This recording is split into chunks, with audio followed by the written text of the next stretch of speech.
चंद्रशेखर आजाद, प्रियम बोस, राजगुरु सुखदेव, भगत सिंह, वीर सावरकर और बहुत से वीरों ने अपनी धरती की रक्षा के लिए लड़ते लड़ते अपने प्राण धरती मां पर न्यौछावर कर दिए। फिर भी आजादी अधूरी नहीं।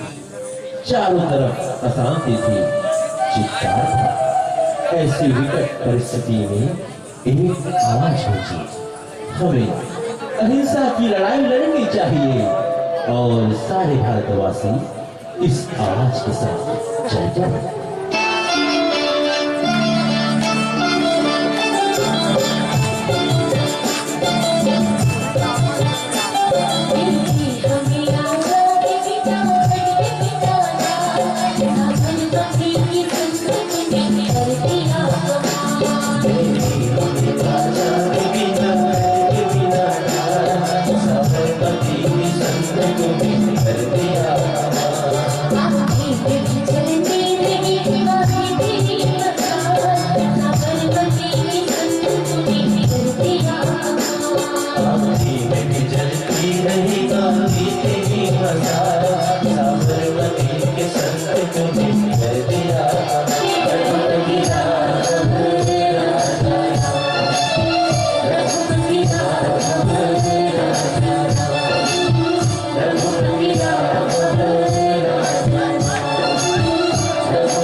सन 1947 की सुप्रभात हिंदुस्तान ने आजादी की सांस ली।